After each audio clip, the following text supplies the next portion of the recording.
মদিনায় একজন গরিব মানুষ ছিল, কাপড়টা ছিল সেরা।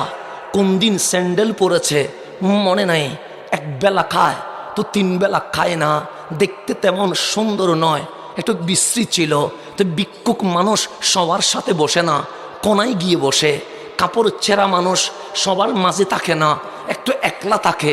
কেন? কাপড় ছেঁড়া থাকলে সংকোচবোধ মনে হয়, পায়ে জুতো না থাকলে বিয়েতে গেলে সে এক কোনায় বসে থাকে, কারো সাথে বসে না।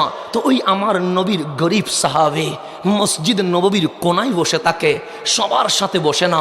একদিন কামলিওয়ালা মসজিদ নববীতে এসে গেছেন, তাকরীর শুরু হয়ে গেছে। আমি তাকরীর করি নাই, অন্য কেউ তাকরীর করি নাই। পৃথিবীর সর্বশ্রেষ্ঠ মডেল, জিনার কোনো মেসাল নাই, ওই রহমতুল্লিল আলামিন আজকে কোরআনের তাফসীর করছে। দেখলেন সবাই সুন্দর করে বসেছে, কিন্তু এক গরিব সাহাবী, নাম তার জুলাইবিব, কেউ নাম কোনোদিন জিজ্ঞেস করে নাই, কোনায় বসে আছে। কামলিওয়ালা বক্তব্য দিতে দিতে হঠাৎ থেমে গেলেন, ডাক দিয়ে বললেন, সাহাবী আমার, ওই কোনায় যে বসে আছে তারে কি তোমরা চিনো? আতারিফুহু, তোমরা কি ওকে চিনো? তখন সাহাবায়ে কেরাম বলে, লা, নবীর জীবনে কখনো নাম জিজ্ঞেস করি নাই। হ্যাঁ দেখি উনি মসজিদে নববীর কোনায় বসে থাকে, হ্যাঁ দেখি বড় গরিব মানুষ, কিন্তু জীবনে নাম জিজ্ঞেস করার কোনো সুযোগ হয় নাই। আমার নবী বললেন, তাল এদিকে এসো। ওই গরিব সাহাবী উঠে নবীর কাছে আসলেন। আমার নবী ডান হাতটা ধরলেন, ধরে বললেন, সাহাবী শোনো, এটা কে জানো?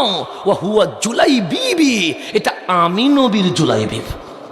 দেখেন গরিবরে নবী কেমন ভালোবাসছে, এটা আমি নবীর জুলাইবিব। যেমন মাইকওয়ালার নাম আমি জিজ্ঞেস করব না, এরকম কে জিজ্ঞেস করবে? কিন্তু আমার নবী আমার জুলাইবিব। নবী যদি আমার বলে, দামি না অদামি? দামি। তো আমার রসুল পরক্ষণে বললেন, জুলাইবিব বিয়ে করবা না?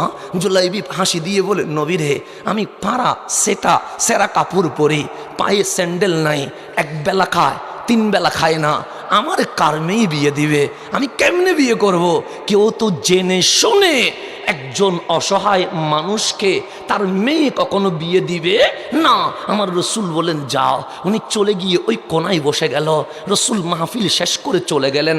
তারপরের দিন আমার নবী আবার আসলেন, মসজিদে নববী আবার সেজে গেল। হঠাৎ মাহফিল করতে করতে আমার নবী থেমে গেলেন, ডাক দিয়ে বললেন, সাহাবী, ওই কোনায় একজন আমার প্রিয় বসে আছে, চিনোনি ওনারে? সাহাবায়ে কেরাম অবাক হয়ে গেলেন, কিরে গতকালও জিজ্ঞেস করেছে, আজকেও জিজ্ঞেস করছে, নিশ্চয়ই কোনো কারণ আছে। সাহাবায়ে কেরাম বলে, লা, নবীরে আমরা ওনারে চিনি না ভালো করে। আমার নবী আবার ডাকলেন, এদিকে এসো, তাল।